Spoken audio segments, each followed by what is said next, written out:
अगर आपने अखरोट वाले सिड्डू नहीं खाए तो समझो पहाड़ों का स्वाद चखा ही नहीं।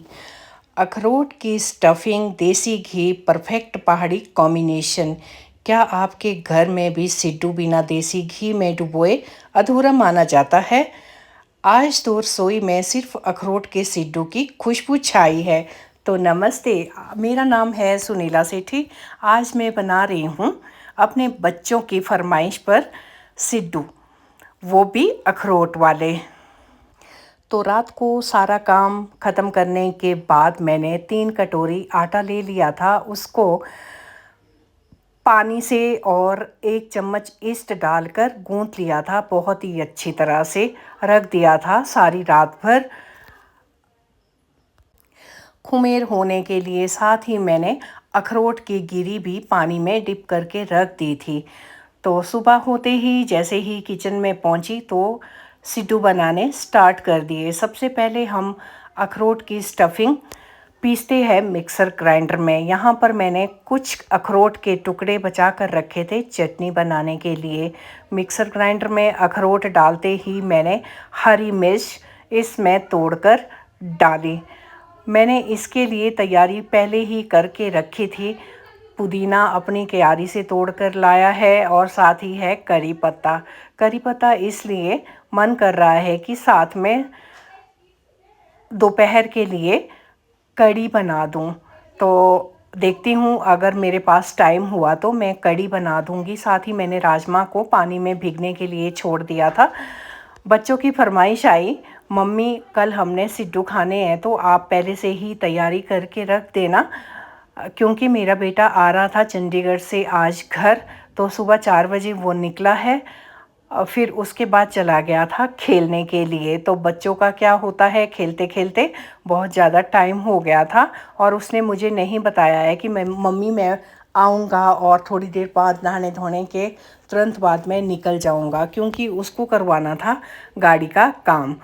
तो यहाँ पर जो स्टफिंग है अखरोट वाली वो मैंने अच्छी तरह से पीस ली थी। इसको हम ट्रांसफ़र करते हैं एक प्लेट में। तो बेटा बोला, मम्मी जल्दी से जो भी खाना बना है वो पैक कर दो, मैं जाने वाला हूँ वापस।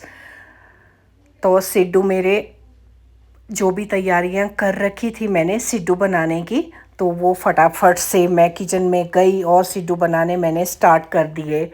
क्योंकि इसमें थोड़ा सा टाइम लगता है, आटा खुमेर करने के लिए भी कम से कम अगर सुबह गूंथो आप तो 3-4 घंटे तो चाहिए ही होते हैं। अगर रात भर गूंथ के छोड़ो तो सिड्डू एकदम स्पंजी और सॉफ्ट बनते हैं। तो मैंने तो रात को ही आटा गूंथ लिया था और गूंथ के इतना बाहर फैल चुका था कि उसको समेटना मुश्किल हो गया। ज़रा सा आटा मैंने गूंथा था और फूल कर जो है ना मेरा पूरा बाउल आ गया था। अभी दोबारा से मैंने इसमें हाथ मारे हैं और फिर गोल करके फिर से मैंने उसी बर्तन में रख छोड़ा था।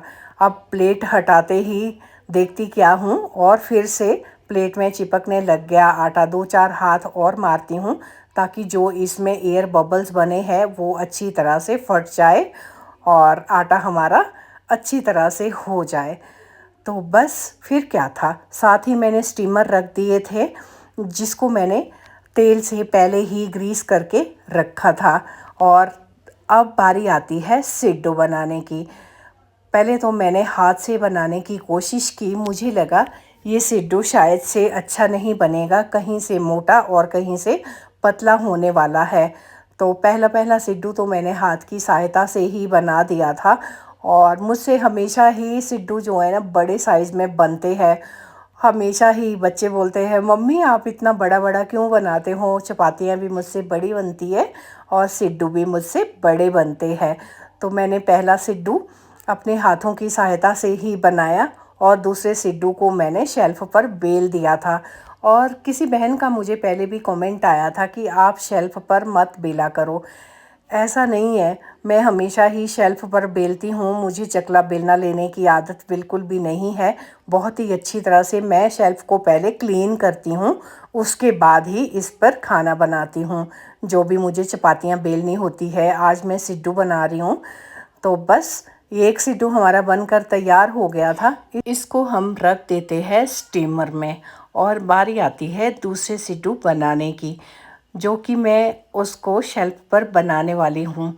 जैसे ही हमने सिड्डू में स्टफिंग डाली वैसे ही इसको फोल्ड कर दिया और सिड्डू की दोनों तरफ की किनारियों को हल्की हल्की उंगलियों की सहायता से प्रेस कर दिया, और ताकि इसका जो भी स्टफिंग है वो बाहर ना निकले। वैसे तो नहीं निकलता है, पर फिर भी पूरी एहतियात बरतनी ज़रूरी है। तो मैंने सिड्डू को बना दिया है। आप चाहो तो इसको ऑयल की सहायता से ब्रश के साथ ग्रीस कर सकते हैं, पर मैंने नहीं किया था। अगर हम इसको ग्रीस करते हैं तो सिड्डू हमारे एकदम शाइनी दिखते हैं बनने के बाद, जब पक जाते हैं उसके बाद। तो बारी आती है दूसरे सिड्डू की। ये मुझे ऐसा फील ना हो कहीं से मोटा है और कहीं से पतला है, तो इसलिए मैं इसको शेल्फ पर बेल रही हूँ। मैंने 2-3 सिड्डू मैंने इस तरह करके बनाए, लंबाई वाले, जैसे गुजिया का शेप होता है बस उसी तरह से।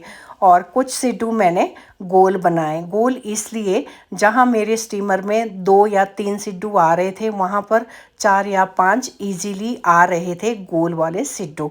तो मैंने गोल वाले सिड्डू बेहतर समझे बनाने, क्योंकि एक टाइम पकने वाले थे काफ़ी ज़्यादा। बाहर डॉलर और रॉक्सी का शोर आ रहा है, प्लीज़ उसको इग्नोर करें। तो बस बारी बारी करके मैंने सभी सिड्डुओं को बना दिया था और एक साथ पकने के लिए छोड़ दिया था। जो अखरोट वाली स्टफिंग है ना, ये बहुत ही ज़्यादा स्वादिष्ट लगती है हम लोगों को, इसलिए ज़्यादातर अखरोट वाली स्टफिंग के ही सिड्डू बनते हैं। वैसे सिड्डू कई तरह से बनते हैं हमारे पहाड़ी इलाकों में।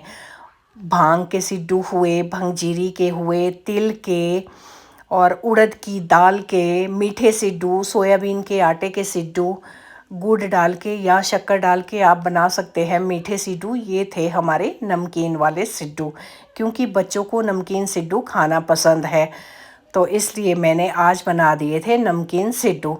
तो हमारे सिड्डू बन चुके हैं। उधर मैंने गैस पर रख दिया था स्टीमर, जिसमें मैंने पानी डाला था उबलने के लिए। अब हमने रख छोड़े हैं पकने के लिए सिड्डू।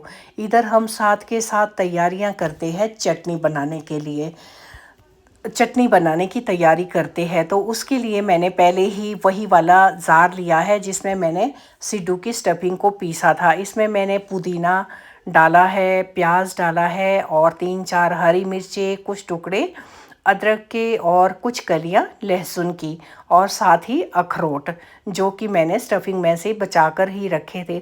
तो खटाई के लिए मैं यहाँ नींबू का जूस डाल रही हूँ। साथ ही मैंने ज़ीरा डाला है, नमक डाला है स्वाद के अनुसार।